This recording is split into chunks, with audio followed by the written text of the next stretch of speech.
नमस्कार, मैं हूं संजय शर्मा। आप देख रहे हैं 4 PM न्यूज नेटवर्क। चुनाव में मोटा मोटा लगभग एक हफ्ता का समय बचा है और फिर नीतीश बाबू अचानक मुंह फुला लें, प्रधानमंत्री की रैलियों में ना जाएं।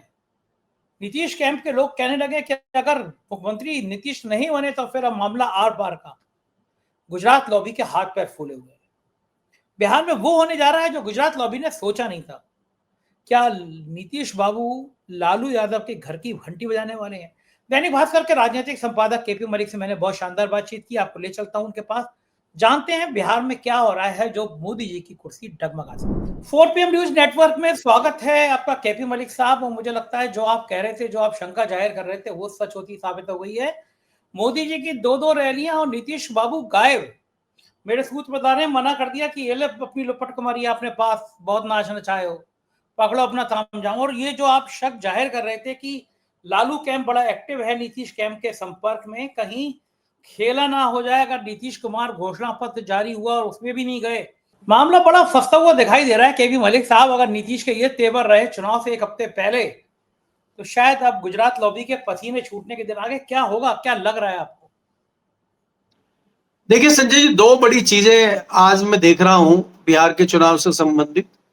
कि प्रधानमंत्री की दो रैली थी और जिसमें दो बड़े बड़े उनके पोस्टर लगे हुए थे। एक तरफ मोदी जी का फोटो था और दूसरी तरफ बड़ा फोटो नीतीश कुमार जी का लगा हुआ था। और वहां नीतीश कुमार जी नदारद थे और प्रधानमंत्री जी बगले झांक रहे थे। दूसरा जो हमला बोला है राहुल गांधी ने अपनी रैलियों में मोदी जी के ऊपर, उन्होंने कहा कि भाई 56 इंच का सीना है मोदी जी का, लेकिन वो अमेरिका के राष्ट्रपति से डरते हैं। और अगर वो नहीं डरते हैं तो वो बिहार की जनता को बता दें और ये कह दें कि मैं अमेरिका के राष्ट्रपति से नहीं डरता हूं।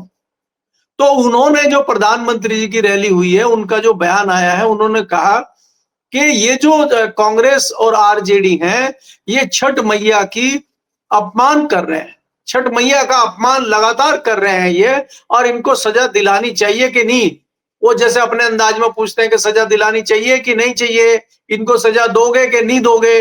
अब वो क्या देखे, राहुल गांधी क्या कह रहे हैं और ये क्या कह रहे हैं। अब ये है कि छठ मैया की जो चुनरी है, छठ मैया की जो चादर है, उसमें छुपना चाहते हैं और वो चादर में छुप के घी पीना चाहते हैं। ये प्रधानमंत्री मोदी जी हो, अमित शाह जी हो, ये अपने पुराने प्रोपगंडे पे लगे हुए हैं। लेकिन सच्चाई ये है कि बिहार में स्थिति बहुत टाइट है।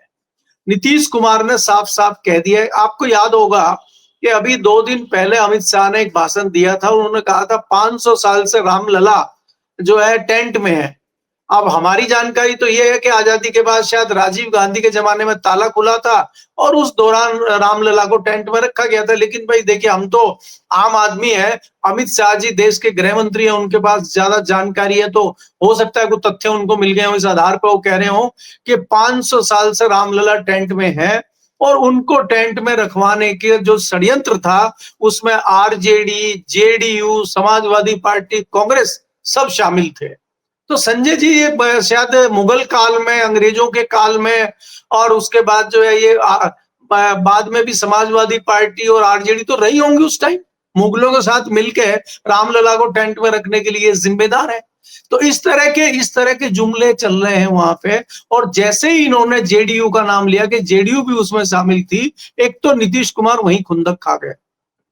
दूसरा ये हुआ कि एनडीए का घोषणा पत्र जारी होना है सुबह।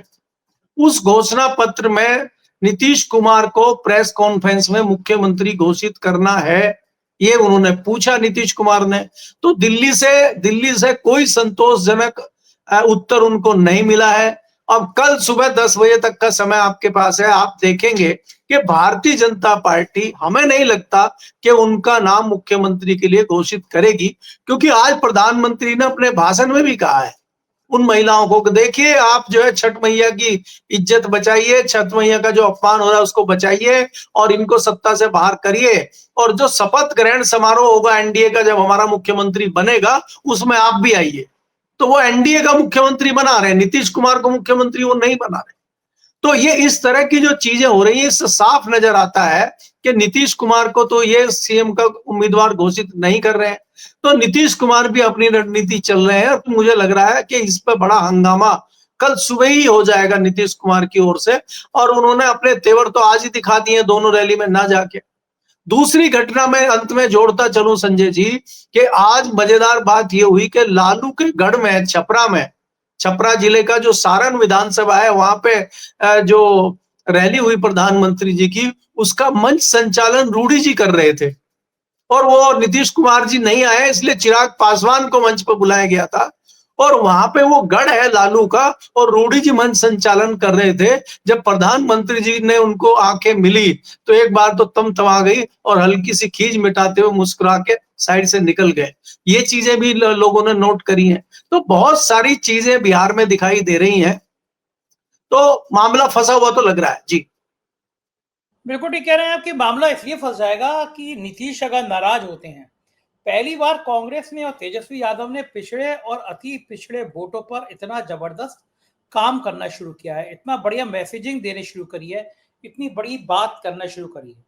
अब ऐसे मौके पर जब चुनाव सिर पर है और अगर ये मैसेजिंग चली जाती है कि भाई नीतीश कुमार को साइडलाइन किया जा रहा है, मतलब पिछड़े और अति पिछड़े वोटों में ये मैसेज आ रहा है कि नीतीश कुमार साइडलाइन कर दिए गए हैं, तो बहुत बड़ा मैसेज अगर इस वर्ग में चला गया तो वर्ग में नाराजगी फैल गई और नीतीश कुमार का वोट बैंक हल्का सा भी शिफ्ट हुआ तेजस्वी की तरफ, या फिर नीतीश कुमार के लोगों ने तय कर लिया कि बीजेपी जहां से लड़ रही है वहां से सफाया करना है, तो चुनाव के फिर नतीजे क्या होंगे केपी साहब? सचिन जी देखिए, अगर आप जनता की बात देखें और हम धरातल की बात करें, भारतीय जनता पार्टी के लिए माहौल इतना आसान नहीं है। बहुत ज्यादा खिलाफत नजर आती है। लेकिन आपको ये नहीं भूलना चाहिए कि यही परिस्थितियां हरियाणा में थी, यही महाराष्ट्र में थी।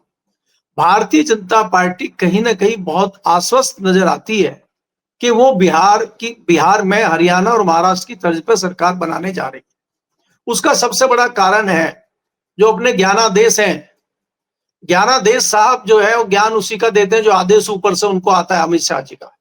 ज्ञानादेश जो आप समझते हैं, ज्ञानेश जी जिनकी बात करते हैं, चुनाव आयोग मतलब उनका नाम ज्ञानादेश आ गया है, नया नाम आया है मीडिया में।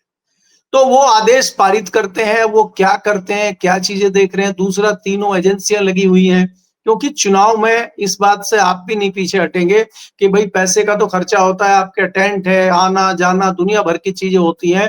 तो नजरें गड़ा के देखी जा रही है कि पैसे का लेन देन कहाँ कांग्रेस कर रही है, कहाँ आरजेडी कर रही है, कहाँ कोई दूसरे दल के नेता कर रहे हैं, कैसे उनको तत्काल खोपचे में ले लिया जाए और भारतीय जनता पार्टी का पैसा कैसे सुरक्षित सही जगह पे पहुंचे, उसका इंतजाम एजेंसियां करें। तो ये इस तरह की चीजें भी चल रही हैं जो हम जैसे आम लोगों से या बाकी लोगों से छुपी हुई हैं, जो दिखाई नहीं देती, तो वो भी कुछ असर डालेंगी। खबरें ये है कि पैसा बंटना शुरू हो गया है। 5 लगभग मोटा मोटी अगर आप देखेंगे 5 दिन बचे हैं अभी वोट डलने में, 6 तारीख को पहला वोटिंग है। तो इस तरह की परिस्थितियां बिहार में बनी हुई है। लेकिन अगर आप तेजस्वी यादव की रैली देखें, आप राहुल गांधी की रैली देखें, हुजूम आ रहा है। और ये हुजूम बिना किसी व्यवस्था के, बिना किसी बसें भेज के, बिना किसी ट्रैक्टर ट्रॉली भेज के ये हुजूम आ रहा है। वहीं प्रधानमंत्री की रैली हो चाहे अमित शाह की रैली हो, उसमें कुर्सियां लगातार खाली हैं, आप देख रहे हैं। और सिर्फ मंच या आसपास की भीड़ दिखाई जाती है। दूर तक अगर कैमरा घूम जाए तो खाली कुर्सियां नजर आ जाएंगी आपको। और एक वीडियो तो आपने देखा भी होगा जिसमें अमित शाह जी कह रहे हैं भाई आने दो इनको, रोको मत। वहां रोक कोई नहीं रहा है, वहां आदमी है ही नहीं। तो इस तरह की परिस्थितियां भी बनी हुई हैं। युवाओं में बहुत ज्यादा जोश है, इसमें कोई दो राय नहीं है कि जिस प्रकार से वहां बेरोजगारी है, भ्रष्टाचार है, परीक्षाओं में वो वो पर्चे लीक हो रहे हैं, उससे कहीं ना कहीं लोकल जनता त्रस्त है और वो बदलाव चाहती है। लेकिन उसका कितनी चलती है, कितना वो अपने उसमें सफल हो पाती है, कितना ये उसको भरमाने का कोशिश करते हैं भारतीय जनता पार्टी, तो कितने भ्रम में फंसती है, ये हमें देखना पड़ेगा जी। हाँ, बिल्कुल ठीक बात है। लेकिन जो राहुल गांधी की शैली मैं देख रहा हूँ कि बिहार में रोज आक्रामक ही होती चली जा रही है। बिहार में जो उनके तेवर हैं, जो उनकी शैली है, वो कहीं ना कहीं इतनी आक्रामक है कि बीजेपी को लग रहा है कि बिहार में सीन तो बिगाड़ दिया राहुल ने। पहले वोट चोरी का मामला हुआ, अब ट्रंप वाले मुद्दे पर उन्होंने जो शैली अपनाई, और प्रधानमंत्री जी जो दिल्ली की बात पर कह रहे हैं छठ मैया का अपमान कर दिया। अपमान तो प्रधानमंत्री जी ने किया है कि एक नई नदी तैयार की गई, बिस्लरी वाटर पानी मंगाया गया। ये सब दस्तावेजी चीजें हैं, सामने आ गई ये चीजें। तो एक बिहार के लोग जिस पानी से नहा रहे हैं, प्रधानमंत्री जी को वो पानी अच्छा नहीं लग रहा है। कैसे नेता, एक जमाने में नेता आम आदमी का नेता होता था, एक आदमी के दुख से अपने सरोकार जोड़ता था, उसके सुख से अपने सरोकार जोड़ता था। एक तरफ ये नेता है, क्या लग रहा है कि ये जो दांव है छठ भैया वाला, ये प्रधानमंत्री पे उल्टा पड़ेगा? और राहुल गांधी के जो तेवर इतने ज्यादा आक्रामक है, उसके पीछे कहानी क्या है? क्यों राहुल गांधी इतने ज्यादा आक्रामक हो रहे हैं? देखिए संजय जी, अगर छठ मैया के नाम पे ज्यादा आप झूठ बोलेंगे तो छठ मैया नाराज भी हो जाती है कई बार। आज दिल्ली में संगम विहार नाम की कॉलोनी है जहां पानी की किल्लत पहले ही रहती है। और जो दिल्ली में हम रहते हैं, दिल्ली में जो जमुना पार का एरिया है, वहां पे कुछ गंगा जल की सप्लाई है, गंगा से पाइपलाइन डाल के लाई गई है। और लोगों की कानाफूसी इस प्रकार की चल रही है कि गंगा जल का जो पाइपलाइन थी, उससे कहीं ना कहीं ये जो नकली नदी बनाई है यमुना के साइड पे, उसका पानी लिया गया है। अगर आप उसका पानी लेंगे तो कॉलोनी में पानी की सप्लाई रुक जाएगी। तो पानी की सप्लाई जब कॉलोनियों में रुकी है, तो वहां पे आंदोलन, धरने, प्रदर्शन चल रहे हैं कई कॉलोनी में। विजुअल आए हैं, अगर आप सर्च करेंगे इंटरनेट पे तो दिल्ली की संगम विहार कॉलोनी में आज धरना प्रदर्शन हुए हैं। लोगों के घरों में 2 दिन से पानी नहीं आ रहा, तो पानी कहां गया? तो आप लोगों के घर से पानी निकाल के पोर्ट बना रहे हैं जिसमें आप छठ मैया की पूजा करेंगे, और बाद में एकाएक जो है आप प्रोग्राम कैंसिल कर देते हैं। तो आप अपमान आप कर रहे हैं छठ मैया का, या आरजेडी, कांग्रेस और दूसरे लोग कर रहे हैं? और उन्होंने किस प्रकार से अपमान किया, कहां अपमान किया, ये तो आप बता नहीं रहे। दूसरा जो सवाल आपने पूछा है कि राहुल गांधी जिस प्रकार से अग्रेसिव होकर बोल रहे हैं, उन्होंने कई चीजें बोली हैं। मैंने उनकी जो दूसरी रैली सुनी है उसमें उन्होंने कहा कि 71 में जब इंदिरा गांधी ने बांग्लादेश की लड़ाई लड़ी थी, उस समय पे भी अमेरिका ने दबाव बनाया था और अपनी नेवी भेजी थी, और धमकाने का काम इंदिरा गांधी को अमेरिका ने किया था। लेकिन इंदिरा गांधी ने सीधे सीधे कह दिया था कि हम आपसे डरते नहीं हैं, हमें जो करना है हम करेंगे, आपको जो करना है आप करिए। और इस चीज का इस चीज पे ही राहुल गांधी ने सवाल पूछा है, क्या आज के प्रधानमंत्री भी इस तरह से कह सकते हैं क्या? क्या आज जो सिंदूर, ऑपरेशन सिंदूर की बात कर रहे हैं और वो ढोल पीट रहे हैं, अमेरिकन राष्ट्रपति जहां भी जाते कहते मैंने ऑपरेशन सिंदूर रुकवाया है मोदी को कह के, तो क्या मोदी जी ये कह सकते हैं खड़े होके कि नहीं नहीं, इसमें मैं ट्रंप से नहीं डरता, या ट्रंप ने मुझे नहीं रोका, हमने खुद रोका है? क्या ये कह सकते हैं रैली में? और वो इसका जवाब मोदी जी छठ मैया के रूप में दे रहे हैं। तो पूछो कुछ, बता रहे कुछ। अब जैसे आप मेरे से यहाँ सवाल पूछे बिहार का और मैं उत्तर देने लग जाऊं केरल का, ये स्थिति बिहार में बन रही है। जी साहब, एक बड़ा वोट बैंक मानते हैं मुस्लिम और यादव। मेरी जानकारी के मुताबिक इस बार ओवैसी साहब, इस बार प्रशांत किशोर, मुसलमानों को प्रशांत किशोर ने बहुत टिकट दी। लेकिन पिछली बार शायद मुस्लिमों को लगा होगा कि अगर सीमांचल और बाकी हिस्सों में अगर मुस्लिम वोटों में बंटवारा नहीं होता तो शायद इस समय तेजस्वी यादव दोबारा सरकार में कैसे आए इसकी तैयारी कर रहे होते सरकार के अंदर मुख्यमंत्री बनकर। जरा सी तो अंतर रह गया था, वरना तो मुख्यमंत्री बन ही जाते। तो मुझे नहीं लगता कि इस बार बंटवारा है मुसलमानों और यादवों में, लेकिन नीतीश कुमार के अपमान का मुद्दा पिछड़ों में और अति पिछड़ों में गया है। ये जो अगर पिछड़े बोर्ड का थोड़ा सा भी टर्न आउट होता है, संविधान वाली बात पर दलितों का टर्न आउट होता है, तो हालात क्या बहुत खतरनाक हो जाएंगे बिहार में। देखिए संजय जी, आपको ये समझना होगा, अगर हम पीके की बात करें, पीके कहीं ना कहीं अपर कास्ट के लोगों को प्रभावित करने में सफल रहे, और उन्होंने अपर कास्ट के खासकर युवाओं को टारगेट किया और उसमें सफल भी हुए। और अंत में जो उनकी तोप का मुंह था वो भारतीय जनता पार्टी की तरफ ही हो गया। इससे भारतीय जनता पार्टी घबरा गई और भारतीय जनता पार्टी ने उनके साथ कुछ मामला सेटल किया। इसीलिए आपको वो अभी फिलहाल नदारत दिखाई दे रहे हैं। एक बात। दूसरी बात ओवैसी की करते हैं, कुछ सीटें हैं, एक चंक है 2, 4, 5 सीटों पे जहां पे ओवैसी का प्रभाव भी है और वहां पे वो वोट लेते हैं। लेकिन वहां का जो वोटर है वो समझ रहा है कि अगर हम ओवैसी को वोट देते हैं जहां पर उनकी जीत की स्थिति नहीं है, तो एक बड़ा नुकसान कहीं ना कहीं तेजस्वी यादव का या महागठबंधन का हो सकता है। इसलिए मुझे लगता नहीं है कि बड़ी तादाद में बंटवारा होगा। देखिए 5, 7, 10 हजार वोट तो इधर उधर हो जाती है, लेकिन बड़े तादाद में इस तरह का वोट की अदला बदली हो जाए, मैं इससे सहमत नहीं हूं। क्योंकि आपको ये देखना होगा कि पिछड़ा दलित जो है और जो मध्यम वर्गीय भी है, वो कहीं ना कहीं नीतीश का बड़ा फॉलोअर है। और अगर वो नीतीश से शिफ्ट करता है तो वो सीधे सीधे तेजस्वी और लालू के खेमे में जाता है। इसका बड़ा उदाहरण आप उत्तर प्रदेश से ले सकते हैं कि जो मायावती का वोटर था, आपने देखा, अगर उसको भारतीय जनता पार्टी के खिलाफ वोट डालना था तो वो अपनी विरोधा, जिसको वो विरोधी समझता था, समाजवादी पार्टी में गया, कई जगह वो कांग्रेस में गया। तो वही सेम स्थिति हमें बिहार में दिखाई दे रही है कि जब उनको लगेगा कि नीतीश कुमार खत्म हो रहे हैं और भारतीय जनता पार्टी नीतीश कुमार को खत्म कर रही है, तो वो सीधे सीधे तेजस्वी यादव के खेमे में जाएगा और महागठबंधन के कैंडिडेट जो खड़े हुए हैं, मुस्लिम और पिछड़ा समाज, उनके साथ जाएगा। ऐसी परिस्थितियां मुझे बिहार में नजर आ रही है संजय जी। ये कॉम्बिनेशन इतना भयंकर है ना, ये जातियों का संतुलन इतना भयंकर है, जातियों का ये जो अंकगणित है, अगर वो अंकगणित कामयाब हो गया, अगर मुसलमान उधर यादव और पिछड़ा अति पिछड़ा थोड़ा दलित मिल गया, तो भारतीय जनता पार्टी ऊंची जातियों के वोटों से कितनी सीटें ला पाएगी? ये आंकड़ा तो कहीं 50 से भी नीचे न ले आए। मैं यकीन नहीं कर रहा था, मेरे एक बहुत सीनियर अफसर मित्र हैं, उन्होंने फोन करके गिनाए, ये आंकड़ों का गणित समझाया और ये कहा कि अभी जो हालात बन रहे हैं, इसमें ऐसा ना हो कि भारतीय जनता पार्टी 50 से भी नीचे आ जाए और नीतीश कुमार ऐसी हालात में अगर मुंह फुला लेते हैं, अलग हो जाते हैं, तो ये बात उनकी सच हो जाएगी। और अगर ऐसा हुआ, बीजेपी 50 पे टिक गई, 50 से नीचे आ गई, तो दिल्ली की कुर्सी का क्या होगा मलिक साहब? प्रधानमंत्री अपनी कुर्सी बरकरार रख पाएंगे? नहीं, देखिए संजय जी, पहली बात तो आपको ये समझना होगा कि बिहार जो है वो ग्रामीण परिप्रेक्ष्य का राज्य है। बिहार में गांव में ज्यादा जनता रहती है, शहर में सिर्फ मोटा मोटी 18 से लेकर 20% लोग रहते हैं शहरों में। बिहार में 80% के लगभग लोग गांव में रहते हैं।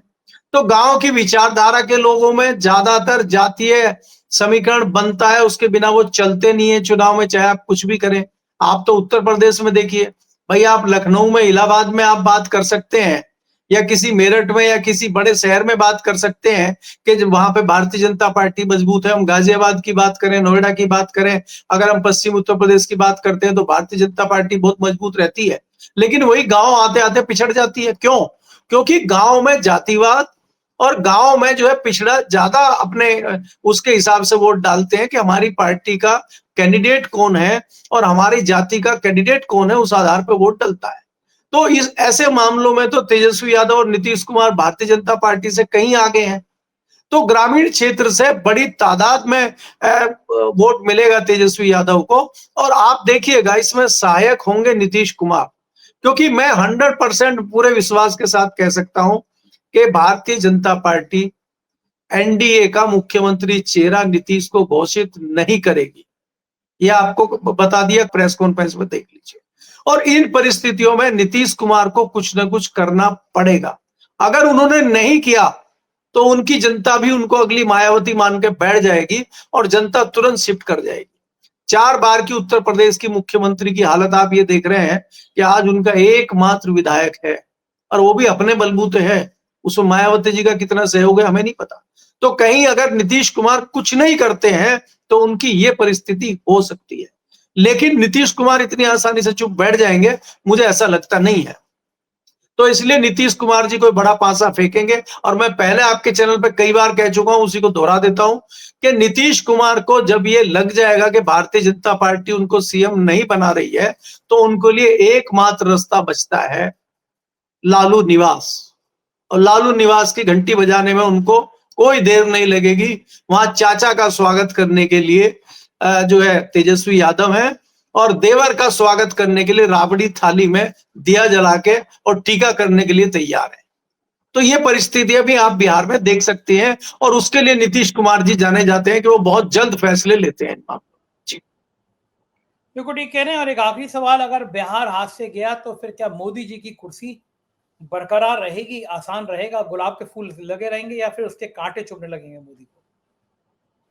देखिए संजय जी, आपको एक परिस्थिति मैं बता देता हूं, हालांकि कई लोगों को कड़वी भी लग सकती है। अगर नीतीश कुमार जी को इस तरह का निर्णय ले सकते हैं तो उनकी पार्टी टूटना तय है। उनके जो चाहे लल्लन सिंह हो चाहे दूसरे लोग हो, वो तत्काल भारतीय जनता पार्टी ज्वाइन करेंगे। इसके अलावा जो अगर सांसद कम पड़ते हैं भारतीय जनता पार्टी को, तो एक उत्तर प्रदेश का जो सबसे बड़ा सियासी दल है आज की डेट में लोकसभा के हिसाब से, उसको भी ब्लैकमेल करने का काम भारतीय जनता पार्टी कर सकती है, क्योंकि तोते के पास उत्तर प्रदेश के पूर्व सीएम की फाइल भी है।